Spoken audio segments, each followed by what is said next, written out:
ሰላም እንዴት ናችሁ? ባለፈው ጥናት ሰው እንዴት ኃጢአት ውስጥ እንደሚገባ እና ህይወት እንዴት ሙሉ ለሙሉ እንደተቀየረ አይተናል። ለምሳሌ ከእግዚአብሔር ጋር ያለን መንፈሳዊ ግንኙነት ተሰብሯል። በዛ በተፈጠረው መለያየት ምክንያት ደግሞ እርስ በርስ ያለን ግንኙነት እንዴት እንደሚበላሽ ዛሬ እናያለን። ስለዚህ ኦሪት ዘፍጥረት 4ኛውን ጥናት እንጀምር። ኦሪት ዘፍጥረት ምዕራፍ 4 ቃየልና አቤል። አዳምም ሚስቱን ሔዋንን አወቃት፣ ጸነሰችም፣ ቃየልንም ወለደችው። እርሷም ወንድ ልጅ ከእግዚአብሔር አገኘው አለች። ደግሞም ወንድሙን አቤል ወለደችው። አቤልም በግ ጠባቂ ሆነ፣ ቃየልም ምድርን የሚያርስ ሆነ። ከብዙ ቀን በኋላም እንዲህ ሆነ፣ ቃየል ከምድር ፍሬ ለእግዚአብሔር መስዋዕትን አቀረበ። አቤልም ደግሞ ከበጎቹ መጀመሪያ የተወለደውንና ከሰቡት አቀረበ። እግዚአብሔርም ወደ አቤልና ወደ መስዋዕቱ ተመለከተ፣ ወደ ቃየልና ወደ መስዋዕቱ ግን አልተመለከተም። ቃየልም እጅግ አሳዘነው፣ ፊቱም ጠቆረ። እግዚአብሔር አምላክም ቃየልን አለው፣ ለምን ታዝናለህ? ለምንስ ፊትህ ጠቆረ? በእውነት ያመጣህልኝ አይደለም? አግባብስ በእውነት ታመጣልኝ ዘንድ ነበረ። በድሌ እንግዲህ ዝም በል፣ የወንድምህ መመለሻ ወደ አንተ ነው፣ አንተም ትሰለጥንበታለህ። ቃየልም ወንድሙን አቤልን ና ወደ ሜዳ እንሂድ አለው። በሜዳም ሳሉ ቃየል በወንድሙ አቤል ላይ ተነሳበት፣ ገደለውም። እግዚአብሔርም ቃየልን አለው፣ ወንድምህ አቤል ወዴት ነው? ቃየልም አለ፣ አላውቅም፣ በውኑ የወንድሜ ጠባቂ እኔ ነኝ? እግዚአብሔርም አለው፣ ቃየል ምን አደረግ? የወንድምህ የአቤል የደሙ ድምፅ ከምድር ወደ እኔ ይጮሃል። አሁንም የወንድምህን ደም ከእጅ ለመቀበል አፍዋን በከፈተች በምድር ላይ አንተ የተረገምክ ነህ። ምድርን ባረስህ ጊዜ እንግዲህ ኃይሏን አትሰጥህም። በምድር ላይ ኮብላይና ተቅበዝባዥ ትሆናለህ። ቃየልም እግዚአብሔርን አለው፣ ኃጢአቴ ይቅር የማትባል ታላቅ ናት። እነሆ ዛሬ ከምድር ፊት አሳደድከኝ፣ ከፊትህ እሰወራለሁ፣ በምድርም ላይ ኮብላይና ተቅበዝባዥ እሆናለሁ፣ የሚያገኘኝም ሁሉ ይገለኛል። እግዚአብሔርም አለው፣ እንዲህ አይደለም፣ እንግዲህ ቃየልን የገደለ ሁሉ 7 እጥፍ ይበቀልበታል። እግዚአብሔርም ቃየልን ያገኘው ሁሉ እንዳይገድለው ምልክት አደረገለት። የቃየል ትውልድ። ቃየልም ከእግዚአብሔር ፊት ወጣ፣ ኤዶም አንጻር ባለችው ኖድ የምትባለው ምድርም ኖረ። ቃየልም ሚስቱን አወቃት፣ ጸነሰችም፣ ሄኖንም ወለደች። ከተማም ሰራ። የከተማይቱ ስም በልጁ ስም ሄኖህ አላት። ሄኖህም ጋይዳድን ወለደ። ጋይዳድም ሚኤልን ወለደ። ሚኤልም ማቱሳኤልን ወለደ። ማቱሳኤልም ላሜህን ወለደ። ላሜህም ለራሱ 2 ሚስቶችን አገባ። አንዲቱ ስም አዳ፣ የሁለተኛይቱ ስም ሴላ ነበረ። አዳም ዮቤልን ወለደች። እርሱም በድንኳን የሚቀመጡት የዘላኖች አባት ነበረ። የወንድሙም ስም ዮቤል ነበረ። እሱም በገናን መሰንቆን አስተማረ። ሌላም ደግሞ ቶቤልን ወለደች። እርሱም ናስና ብረትን የሚሰራ ሆነ። የእህቱም ስም ኖሄም ነበረ። ላሜህም ለሚስቶቹ ለአዳና ለሴላ አላቸው፣ እናንተ የላሜ ሚስቶች ቃሌን ስሙ፣ ነገሬንም አዳምጡ። እኔ ጎልማሳውን ስለመቁሰሌ ብላቴናውም ስለመውጋቴ ገድየዋለሁና ቃየልን 7 እጥፍ ይበቀሉታል። ላሜህን ግን 7 ጊዜ 7። ሴትና ሄኖስ። አዳምም ዳግመኛ ሚስቱን አወቃት፣ ጸነሰችም፣ ወንድ ልጅንም ወለደች። ስሙንም ቃየል በገደለው በአቤል ፈንታ እግዚአብሔር ሌላ ዘር ተክቶልኛል ስትል ሴት አለችው። ሴትም ወንድ ልጅ ወለደ፣ ስሙንም ሄኖስ አለው። እርሱም የእግዚአብሔር ስም መጥራት ጀመረ። ምዕራፍ 4 ቁጥር 1 እና ቁጥር 2። አዳምም ሚስቱን ሔዋን አወቃት፣ ጸነሰችም፣ ቃየልንም ወለደችው። እርሷም ወንድ ልጅ ከእግዚአብሔር አገኘው አለች። ደግሞም ወንድሙን አቤል ወለደችው። አቤልም በግ ጠባቂ ሆነ፣ ቃየልም ምድርን የሚያርስ ሆነ። አዳም ሚስቱን ሔዋንን አወቀ ስንል ዘይቤ ነው። መጽሐፍ ቅዱስ ላይ በተደጋጋሚ እናየዋለን እና ምን ማለት ነው? የስጋ ግንኙነት አደረጉ ማለት ነው። ከዛ በኋላም ቃየል ተወለደ። በሂብሩ ስም ሲሰጥ ከሆነ ነገር ጋር ይገናኛል፣ ወይ ቦታ ወይ ድርጊት ፍቺ ነበረው። ቃየል ስሙ በሂብሩ ቃይን ስለሆነ ከእግዚአብሔር አገኘው ማለት ነው።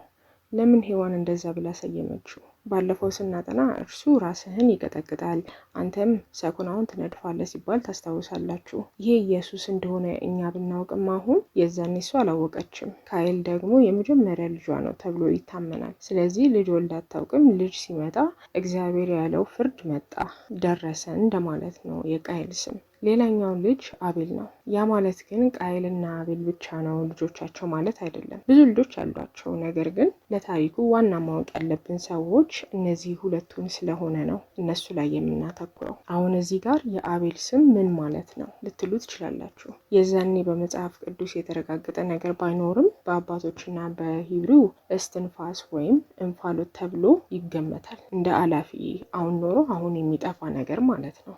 ኦሪት ዘፍጥረት ምዕራፍ 4 ቁጥር 3 ከብዙ ቀን በኋላም እንዲህ ሆነ፣ ቃየል ከምድር ፍሬ ለእግዚአብሔር መስዋዕትን አቀረበ። ቃየል ምድር ያርስ ነበረ፣ አቤል ደግሞ በግ ጠባቂ ነበረ። ከዛ መስዋዕት አቀረቡ። ቃሉን ስታነቡት መስዋዕት እንደ አዲስ ነገር አይደለም የተወራው፣ ድንጋጤም የለም። እንደተለመደ ነገር ነው የሚያወራው፣ በየጊዜው እንደሚሰጡ ማለት ነው። ኦሪት ዘፍጥረት ምዕራፍ 4 ቁጥር 4 እና ቁጥር 5 አቤልም ደግሞ ከበጎቹ የመጀመሪያ የተወለደውንና ከሰቡት አቀረበ። እግዚአብሔርም ወደ አቤልና ወደ መስዋዕቱ ተመለከተ፣ ወደ ቃየልና ወደ መስዋዕቱ ግን አልተመለከተም። ቃየልንም እጅግ አሳዘነው፣ ፊቱም ጠቆረ።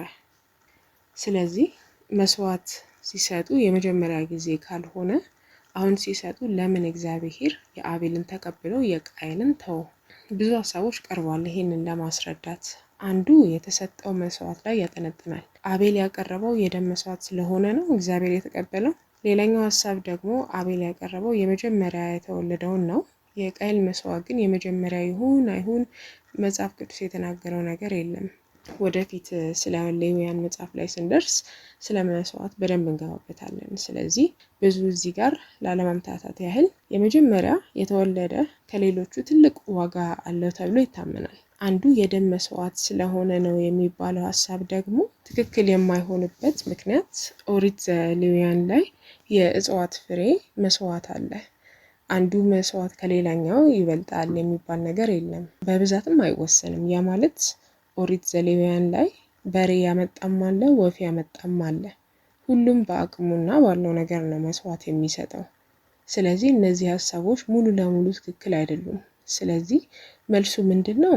ለምን እግዚአብሔር አንዱን ተቀብሎ ሌላኛውን ተወ? መጽሐፍ ቅዱስ ራሱ ይመልስልናል። አዲስ ኪዳን ላይ ወደ ዕብራውያን የሚለው መጽሐፍ ምዕራፍ 11 ላይ ስናነብ እምነትስ ተስፋ ስለምናደርገው ነገር የምትረጋገጥ የማንኛውም ነገር የምታስረዳ ናት። በዚህም ለሽማግሌዎች ተመሰከረላቸው። ዓለም በእግዚአብሔር ቃል እንደተፈጠረ የሚታየውም ነገር ከማይታየው እንደሆነ በእምነት እናውቃለን። አቤል ከቃየል ይልቅ የሚበልጥ መስዋዕት ለእግዚአብሔር በእምነት አቀረበ። በዚህም ጻድቅ እንደሆነ ተመሰከረለት። ምስክሩም መስዋዕቱን በመቀበል እግዚአብሔር ነው። በዚህም ሞተ፣ በኋላ እንኳ ተናገረ። የአቤል መስዋዕት ከቃየል የበለጠው በእምነት የተሰጠ መስዋዕት ስለሆነ ነው። ስለዚህ የሰጡት ነገር ሳይሆን ሲሰጡት ልባቸው ምን እያሰበ ነው በሚለው ነው። በእምነት ነው ወይ የሰወተው? እግዚአብሔር ቃየል እንዲያስበው ስለነበር ነው ብሎ አይነግረንም። ነገር ግን የቃየል መልስ ይናገራል፣ ተናደደ። ከዚህም እኛ መማር የምንችለው ነገር ምንድን ነው? የሰውን ሀሳብ ወይም የሰውን ልብ እኛን ሲቀርቡን ማወቅ አንችልም። ነገር ግን እምቢ ሲባሉ ምን እንደሚያደርጉ በማየት ማወቅ ይቻላል። ሁለት ጥሩ ምሳሌ ልስጣቸው። ልጅ አላችሁ ይባል። ስጦታ ስትሰጧቸው አልወደዱትም። ምንድን ነው የምታደርጉት? ጥሩ ልብ ያለው አባት ወይም እናት በዛ ምትክ ምን እንደምትፈልግ ይጠይቃል። እንደ አቅማቸው ካላቸው የሰጧትን መልሰው የፈለገችውን ይሰጧታል፣ ወይም ለሚቀጥለው ጊዜ የምትፈልገውን ነው የሚገዙላት። መጥፎ ልብ ግን ይናደዳል። እንዴት ደክሞኝ ለፍቼ ጥሬ እንደገዛሁልሽ ታውቂያለሽ ይላል። ከዚህ በኋላ ደግሞ አንድ ነገር ብገዛልሽ ምስጋና ቢስ ይላል። ሁለቱም ወላጆች ጽድቅ ነው የፈለጉት፣ ነገር ግን ምላሻቸው ትክክለኛ ባህሪያቸውን ያሳያሉ። ለምሳሌ አብዛኛው ሴቶች ላይ ቢያጋጥምም አሁን ወንዶች ላይም እየታየ ነው። ስለዚህ ሴት ስል በወንድም ተክታችሁ ማየት ትችላላችሁ። ወንድ ከሆናችሁ ብዙ ጊዜ ሴቶች ወንድን እምቢ ስትሏቸው ጥሩ መንፈስ ያለው ወንድ ከሆነ ልቡ ከአንቺ የሚፈልገው ነገር መጥፎ ነገርን ካልሆነ እምቢ ማለትሽን ያከብራል። መጥፎ ዓላማ ያለው ወንድ ግን እምቢ ስትዩ ሊሳደብ ይችላል፣ ሊማታም ይችላል። ማወቅ የሚቻለው በዚህ መንገድ ብቻ ነው ማለት አይደለም፣ ግን አንዱ መንገድ ነው። ወንዶችም ላይ ይሄ ነገር ሲከሰት አይቻለሁ። መንገድ ላይ ልብሱን እየጎተተች ለምን እያለች ስትጠይቅ የሆነ ሰዓት ላይም አምልጧት ነው እንጂ ልመታው ነበረ። ሰው አገላግሎ ነው ያላቀቃቸው፣ ግን ስትሄድም እየተሳደበች ነበረ። ካላያችሁ ደግሞ ዩቲዩብ ላይ ዴቲንግ ሾው፣ ያ ማለት ሁለት ሰዎችን ለማጣመድ የሚያሳዩ ቪዲዮዎች ላይ ታያላችሁ። እምቢ ሲባሉ ሴቶቹ እንዴት የተናቀ ስሜት እንደሚሰማቸው፣ አንተስ ማን ስለሆንክ ነው የሚልም ልሰሙ ትችላላችሁ። ሲሳደቡም ልታዩ ትችላላችሁ። ያው ዩቲዩብ ላይ ስለሆነ አይ ቀልድ ነው እኮ ሰውን ለማዝናናት እኮ ነው ሊባል ይችላል። ግን ለሚያዩት ወጣት ግን ምን እየተማሩ ነው? ውሸት ሊሆን ይችላል ብለው ዞር የሚሉት እሺ፣ እውነት ነው ብለው የሚያምኑት ልጆችንስ ያንን ባህሪ ባዩት መልክ ነው የሚተውኑት። ስለዚህ እነዚህ ነገሮችን ማስተዋል ይገባናል። ምክንያቱም ልጆች ከየትም አያመጡትም ካዩት ነገር ነው እንጂ። ስለዚህ እምቢ ስትባሉ ወንድም ሴትም እሺ ብላችሁ ተቀብላችሁ ማለፍ፣ ይሄ ንዴት ድረስ የሚያደርስ ጉዳይ አይደለም። ሌላው የመጨረሻ ምሳሌ አጭር ናት፣ ግን ሰምታችሁ ካወቃችሁ በፍቅር የተሰራ ምግብ ይጥማል፣ ግን ያለ ፍቅር የተሰራ ምግብ ይመራል የሚል አባባል አለ። ያው አንዳንዶቻችን መጥበሻውን ማመሳሰል ስለረሳን ሊመር ይችላል። ስለዚህ እኛን አያገባንም። ግን አባባሉ በትክክል ምግብ ለሚሰራ ሰው እናቶቻችን ለምሳሌ በተናደዱ ጊዜ የሰሩት ምግብ ለመብላትም አይሻም። እና ከዚህ መማር የሚቻለው ነገር ምንድን ነው? የሰውን ሀሳብ ወይም ልብ ማንበብ ባይቻልም ድርጊታቸው ማወቅ የምንፈልገውን ነገር ሁሉ ይነግረናል። ኦሪት ዘፍጥረት ምዕራፍ 4 ቁጥር 6 እና ቁጥር 7 እግዚአብሔር አምላክም ቃየልን አለው፣ ለምን ታዝናለህ? ለምንስ ፊትህ ጠቆረ? በእውነት ያመጣህልኝ አይደለምን? አግባብስ በእውነት ታመጣልኝ ዘንድ ነበረ። በደልህ እንግዲህ ዝም በል፣ በወንድምህ መመለሻው ወደ አንተ ነው፣ አንተም ትሰለጥንበታለህ። እዚህ ጋር ስታነቡት ከያዛችሁት መጽሐፍ ለየት ካለባችሁ መጽሐፍ ቅዱሳችሁ ፊት ገጽ ላይ መቼ እንደታተመ እዩ። እኔ 2 መጽሐፍ ቅዱስ እጄ ላይ አለ። አንዱ ድሮ በ1900 ዓመታቶች የታተመ ነው። ጀርባው ጠንካራ ነው። ከጎኑ ወረቀቶቹ ቀይ አይደሉም። እሱ ከሆነ መጽሐፍ ቅዱሳችሁ ወደ 65 ምዕራፍ ነው ያለው። ሌላኛው መጽሐፍ ቅዱስ እጄ ላይ ያለው በ2000 ዓመተ ምህረት የታተመው ተለቅ ይላል። ከጎኑ ወረቀቶቹ ቀይ ናቸው። ጀርባው በቆዳ የተሸፈነ ነው። ውስጡ ደግሞ ወደ 83 አካባቢ መጽሐፍ ነው ያለው። እኛ እያነበብን ያለነው እስካሁን 83 መጽሐፍ ካለው ነው። ምክንያቱም ሁሉንም ውስጡ ያለውን መጽሐፎች ለመሸፈን ያህል ነው። ስለዚህ እስካሁን ስናጠና ልዩነት ካያችሁ በዛ ምክንያት ሊሆን ይችላል። አሁን ያነሳውበት ምክንያት የድሮ መጽሐፍ የተጠቀመው ቃል የበለጠ ይገባናል አሁን ካነበብ ነው። ይሄ ራሱ ቁጥር ምን ይላል? እግዚአብሔርም ቃየንን አለው፣ ለምን ትናደዳለህ? ለምንስ ፊትህ ጠቆረ? መልካም ብታደርግ ፊትህ የሚበራ አይደለምን? መልካም ባታደርግ ግን ኃጢአት በደጅ ትደባለች፣ ፈቃዱም ወደ አንተ ነው፣ አንተ ግን በእርሷ ነገስባት ይላል። ስለዚህ እውነትን ከሚለው መልካም የሚለው ቃል የበለጠ ይገልጸዋል ሀሳቡን። ለዛም ነው መጥቀስ የፈለኩት። የኔ መጽሐፍ 65 መጽሐፍ ነው የያዘው። ባለ 83 ያለውን ልግዛው ወይ ለምትሉ ጴንጤ ከሆናችሁ አንዳንድ መጽሐፎች እየዘለላችሁ ነው የምታነቡት። የጴንጤ መጽሐፍ ቅዱስ ወደ 66 መጽሐፎችን ስለሚይዝ፣ ኦርቶዶክስ ከሆናችሁ ግን አዎ ባለ 83 ምዕራፍ መጽሐፍ ቅዱሱን ያስፈልጋቸዋል። ለምን ታዝናለህ ብሎ ቃየልን የጠየቀው ካስታወሳችሁ እግዚአብሔር ሳያውቅ ሳይሆን እድል እየሰጠን ነው ስህተታችንን ራሳችን እንድንናገር፣ ልክ እንደ አዳምና ሔዋንን እንደጠየቀ። ከዛም ቃየንን ይመክረዋል። ኃጢአት ላይ ንገስበት ይለዋል። ያ ማለት ኃጢአትን መጋፈጥ ትችላለህ፣ እምቢ ማለት ትችላለህ፣ ነገር ግን እንድትነግስብህ ከፈቀድክ ትነግስብሃለች። ስለዚህ ይህ ውሳኔ በራሱ ፈቃድ ነው የሚሄደው። ምክንያቱም አሁን ሰው በራሱ ፈቃድ ስለሚመራ ልብ ውስጥ ያለውን መጥፎ ነገር ካላጠፋኸው ወይም ለማጥፋት ፈቃደኛ ራሱ ካልሆንክ ወደ ድርጊት ይሄዳል። አሁንም እግዚአብሔር እያስተማረ ነው። አምናም አዳምና ሔዋንን አትብሉ፣ ከዚህ ከበላችሁ ትሞታላችሁ ተባሉ፣ አልሰሙም። ቃየልም መፍትሄውን እየነገረው ነው። ተቋቋመው እያለው ነው። መቋቋምም ትችላለህ፣ ነገር ግን እግዚአብሔርን አልሰማም። ሳይነግራቸው እየገቡበት ከሆነ ትክክል አይደለም፣ ግን እየነገራቸው እያወቁ ነው ያደረጉት። ስለዚህ ኃጢአት ያለማወቅ አይደለም። እያወቁ ኃጢአት የሚሰሩ አሉ። ነገር ግን በውስጣችን ያለውን በስጋችን ያለውን ቀን በቀን ለመቋቋም ፈቃደኛ መሆን አለብን። ከስህተታችንም መማር አለብን።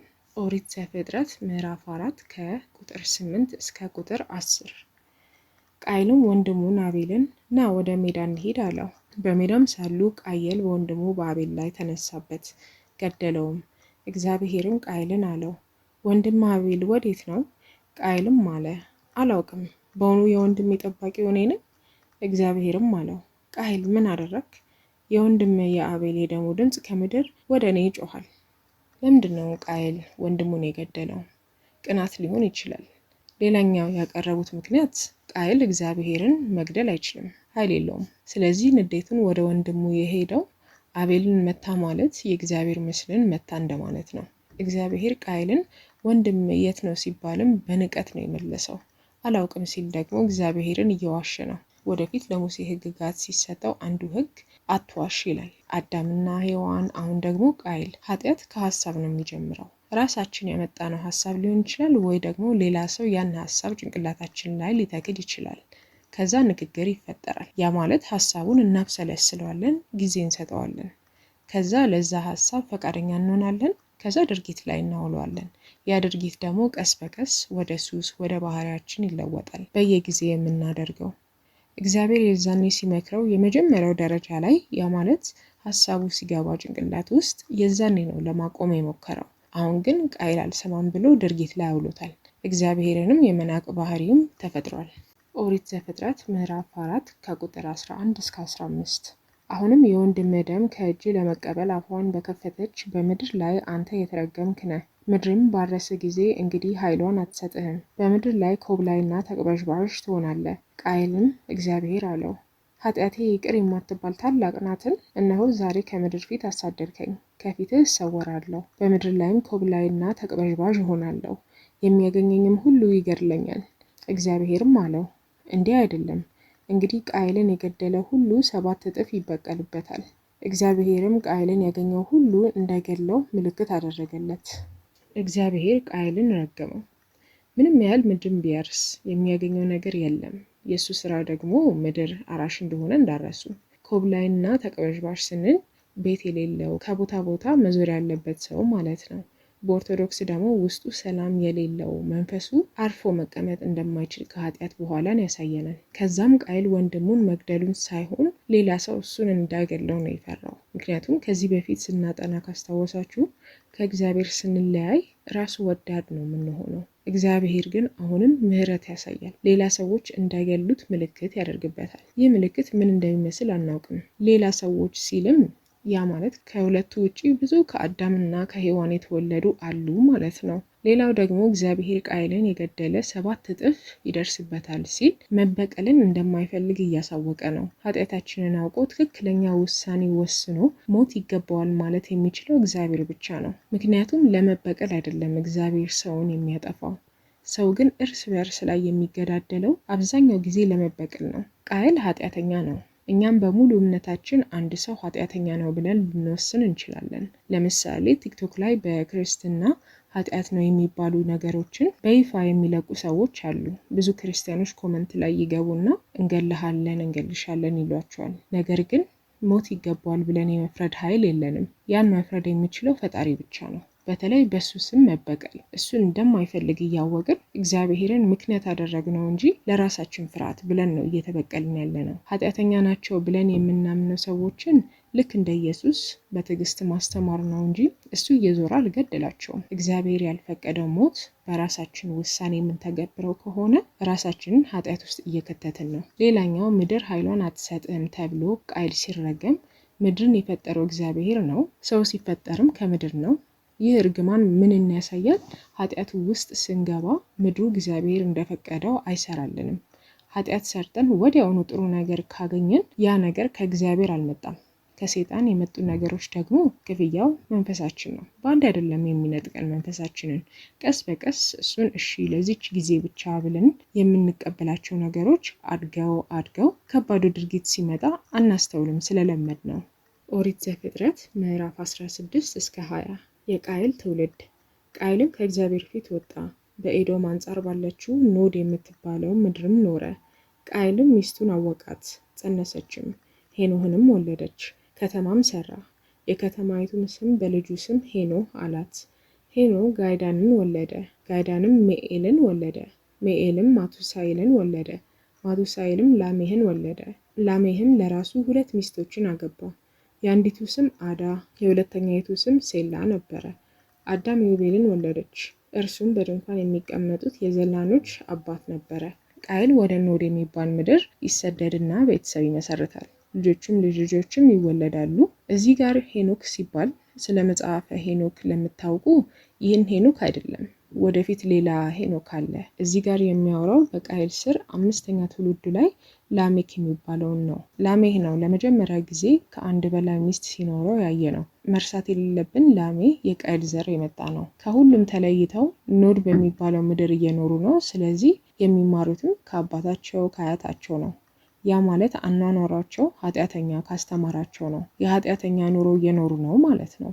ወደፊት ኢየሱስ ሲመጣ ከአንድ በላይ ሚስት መያዝ ወይም ባል መያዝ በእንግሊዝኛ ፖሊጋሚ ይሉታል። ይህ እግዚአብሔር ለጋብቻ ያቀደው ላይ እንደማይካተት ይነግረናል። ኦሪት ዘፍጥረት ምዕራፍ 4 ከቁጥር 21 እስከ ቁጥር 24። የወንድሙም ስም ኢዮቤል ነበረ፣ እርሱም በገናና መሰንቆን አስተማረ። ሴላም ደግሞ ቶቤልን ወለደች፣ እርሱም ናስና ብረትን የሚሰራ ሆነ። የእህቱም ስም ኖሄም ነበረ። ላሜህም ለሚስቶቹ ለአዳና ለሴላ አላቸው፣ እናንተ የላሜህ ሚስቶች ቃሌን ስሙ፣ ነገሬንም አድምጡ። እኔ ጎልማሳውን ስለ መቁሰሌ ብላቴናውም ስለ መወጋቴ ገድየዋለሁና ቃይልን 7 እጥፍ ይበቀሉታል፣ ላሜህን ግን 7 ጊዜ 7።